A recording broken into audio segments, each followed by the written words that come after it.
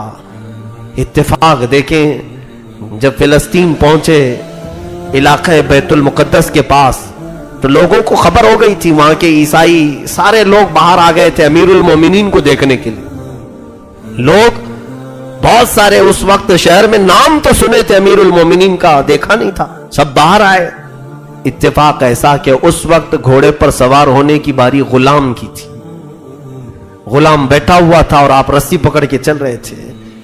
تو لوگ جیسے ہی آئے، سبوں نے امیر المومنین کو پکارا، کہا عمر ظاہر ہو گئے، اور آپ کی تعریف میں لوگ بولنے لگے اور اسی غلام کی طرف بڑھنے لگے۔ سارے لوگ، دیکھا نہیں تھا۔ پیچھے سے ایک صحابی نے، حضرت غالباً ابو عبیدہ نے پکار کر کے کہا ہے لوگوں، وہ امیر المومنین نہیں جو گھوڑے پر بیٹھا ہے، امیر المومنین تو رسی پکڑ کر کے آ رہا ہے۔ لوگوں نے کہا کیا امیر المومنین غلام کی رسی پکڑ کے بھی آتے ہیں؟ کہا یہ ایمان والوں کا امیر ہے، اس نے عدل سے پوری دنیا کو بھر دیا ہے۔ حضرت عمر فاروق رضی اللہ تعالیٰ عنہ کو اس وقت جب یہ پکارا گیا امیر المومنین، آپ کی عزت بلند ہو، آپ کی عزت بلند ہو، جیسے نعرے لگتے ہیں، آپ رونے لگ گئے، سارے لوگوں کو جمع کیا اور ایک اونچے ٹیلے پر کھڑے ہو گئے، کہا اے لوگوں آؤ، میں اپنی حقیقت تمہیں آج بتا دیتا ہوں، مجھے آج تم لوگ اس حالت میں دیکھ رہے ہو، آؤ میں آج تمہیں اپنی حقیقت بتا دیتا ہوں۔ یہ اس وقت کی بات ہے جب عمر فاروق کی حکومت جانتے 36 لاکھ مربع کلومیٹر پر تھی، 36 لاکھ اسکوائر کلومیٹر پر تنہا مالک تھے آپ کا روب و دبدبہ چلتا تھا، آپ کے احکام نافذ ہوتے تھے۔ 36 لاکھ اسکوائر کلومیٹر معمولی بات نہیں، کئی ملک اس کے اندر آتے تھے عرب کے۔ اس وقت حضرت امیر المومنین عمر ابن خطاب رو رہے ہیں اور لوگوں کو جمع کر کے کہتے ہیں سنو میری تاریخ، تم سننا چاہتے ہو میں بتاتا ہوں اپنے آپ کو۔ کہا کہ سنو، میں وہی عمر ہوں خطاب کا بیٹا، میں وہی عمر ہوں خطاب کا بیٹا جس کو بچپن میں میرا باپ بکریاں چرانے کے لیے بھیجتا تھا اور میں 2 بکریاں صحیح سنبھال نہیں پاتا، اونٹ کہا بکریاں کہا کبھی ایک بکری ادھر چلی جاتی تھی، کبھی ایک بکری ادھر چلی جاتی تھی۔ بکریوں کو ہم نے بھی دیکھا ہے، جلدی ہاتھ میں آتی نہیں، قربانی کے موقع پر بھاگ جاتے ہیں۔ حضرت عمر کہتے ہیں مجھ سے بکریاں نہیں سنبھلی جاتی تو میرے باپ خطاب مجھے اتنا مارتے تھے، کہا کہ میں نے دنیا میں میرے باپ سے زیادہ سخت دل آدمی کسی کو دیکھا ہی نہیں۔ خطاب بہت سخت دل، وہ لکڑیوں سے مارتے، ہر چیز سے مجھے مارتے تھے۔ خطاب حضرت عمر کو مارتے تھے، باپ بیٹے کو کیوں بکریاں نہیں سنبھال پاتا، 2 بکریوں کو صحیح لائن میں نہیں لگا پاتا۔ حضرت عمر رونے لگے، اے لوگوں، آج لاکھوں مسلمانوں کو عمر تنہا ہانک رہا ہے، یہ رسول اللہ کی برکت ہے۔ لاکھوں لوگوں کو تنہا وہ ہانک رہے ہیں، ایک راستے پر سب کو لے کر کے آئے ہیں۔ جانتے ہیں ایسے ہانک رہے تھے، ایسے ہانک رہے تھے، یہ ایسے نہیں کہ دلی میں بادشاہ بیٹھا ہوا ہے اور یہاں سب کچھ چل رہا ہے، کیونکہ بادشاہ کو کہاں خبر ہوتی ہے کیا ہو رہا ہے۔ نہیں، عمر فاروق کی عدالت ایسی نہیں تھی۔ بہت دور دراز علاقے میں ایک بار حضرت عمر سفر پر ہیں، گشت کر رہے ہیں، ایک گھر سے اندر سے آواز آ رہی ہے، ماں بیٹی 2 لوگ ہیں، ان کے گھر میں بکریاں ہوں گی، دودھ نچوڑا اور برتن میں رکھا۔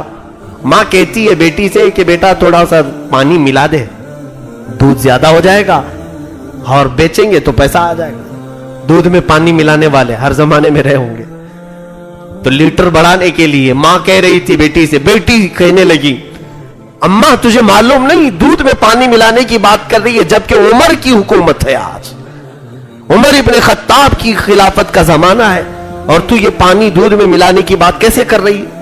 ماں ڈر گئی اور کہا نہیں پانی نہیں ملائیں گے، جبکہ رات کا وقت ہے، چھوٹا سا گھر ہے، غریبوں کا گھر، اور وہاں خوف ہے حضرت عمر کا، کس چیز میں؟ پانی ملانے میں، دودھ میں پانی ملانے سے ان کا خوف تھا حضرت عمر کا۔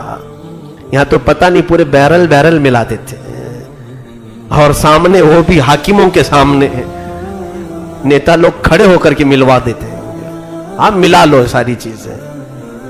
میرے عزیزو، حضرت عمر کی یہ عدالت، ایسے ہانک رہے تھے آپ، تنہا ہانک رہے تھے، اور دوسرے دن حضرت عمر نے اس لڑکی کو بلوایا جس گھر سے یہ بات آ رہی تھی، طلب کیا، دیکھیں آپ نوازتے بھی ایسے ہی تھے، کہا کہ اس خاتون کو بلایا جائے، اس سے پوچھا کیا کل رات تمہاری ماں نے تجھے دودھ میں کچھ ملانے کے لیے کہا؟ وہ ڈر گئی، پھر اپنی اماں سے کہنے لگی کیا میں نہیں کہتی تھی کہ عمر کو سب معلوم ہو جاتا ہے، عمر کو سب معلوم ہو جائے گا۔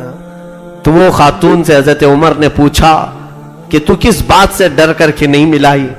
کہا اللہ کا خوف تھا، اللہ کا ڈر تھا کہ ایسے عدالت کے زمانے میں بھی اگر میں برا کام کروں تو مولا کو کیا جواب دوں گی۔ حضرت عمر نے اپنے بیٹوں میں سے ایک بیٹے کو بلایا اور کہا مجھے یہ پسند ہے کہ میں اس کو اپنی بہو بنا لوں، اور اپنے ایک بیٹے کو حکم دیا نکاح کرنے کے لیے۔ نکاح کا معیار بھی یہ ہونا چاہیے، تقویٰ دیکھو اور گھروں میں لے آؤ بچیوں کو، یہ مت پوچھو کہ مہندی نکالنا آتا ہے کہ نہیں، اس کو کپڑے سینا آتا ہے کہ نہیں، اور پھر تو لڑکیوں کے متعلق اب تو یہ پوچھتے ہیں نوکری کرتی ہے کہ نہیں، کتنا پڑھی ہے، گریجویٹ ہے، نوکری کرتی ہے کہ نہیں۔ بہت سارے نوکری پیشہ عورتوں کو تلاش کر رہا ہو، کیوں؟ گھر میں بیٹھ کر کے ان کا کھانے کے لیے، خاتون جا کر کے کما کر کے لائے گی اور یہ میاں صاحب روٹی توڑیں گے گھر میں۔ عورتوں کو لانے کے لیے بھی تقویٰ کا معیار رکھو کہ جس کے اخلاق سب سے اچھے ہوں گے وہ تمہارے گھر کی آبادی کا سبب بنے گی، اور صرف مال، صرف خوبصورتی، یہی تمام چیزیں دیکھو۔ حضور پاک صلی اللہ علیہ وسلم نے فرمایا بھی ہے کہ ان قریب اللہ اسے فتنے میں مبتلا کرے گا۔ ہاں ضرور تم اچھا خاندان دیکھو، خوبصورتی بھی دیکھو، لیکن ساتھ میں اس کو اخلاق ضرور دیکھو کہ دینداری کتنی ہے، تبھی وہ تمہاری عزت کرنا بھی جانے گی۔ بہرحال یہ الگ مسئلہ ہے۔ حضرت عمر فاروق رضی اللہ تعالیٰ عنہ کی اس بات پر میں عرض کر رہا ہوں کہ وہ تنہا ایسے ہانکتے تھے کہ گھروں کے اندر موجود لوگ بھی ایک راستے پر چل رہے تھے، اور وہ حضرت عمر نے کیا کہا کہ اے لوگوں، میں خطاب کا وہی بیٹا ہوں جو 2 بکریاں ایک لائن میں نہیں لگا سکتا تھا، آج لاکھوں مسلمانوں کو ایک راستے پر لا کر کھڑا کیا ہوں۔ یہ برکت ہے رسول اللہ کی، یہ میرے آقا صلی اللہ علیہ وسلم سے وابستہ ہونے کی۔ رسول کریم صلی اللہ تعالیٰ علیہ وسلم سے جب وابستہ ہو گئے تو اللہ تعالیٰ نے ان کی قوت اور ان کی عزت، ان کی جاہ و حشمت کو بھی بڑھایا، اور اللہ نے ان کی زندگی کے ایسے نقوش اب بھی رکھے ہیں کہ عمر کا زمانہ ختم ہو کر کے 14 صدیاں ہو رہی ہیں، لیکن نام آج بھی ختم نہیں ہوا۔ یہ تو ہم واقعات بیان کر رہے ہیں نا، اگر میں سیاست کے معاملات پر گفتگو کروں، پوری دنیا کو سیاست کا مزاج حضرت عمر نے دیا ہے، پارلیمنٹ بنایا ہے، سب سے پہلے راستے بنانے کا کام حضرت عمر نے کیا ہے۔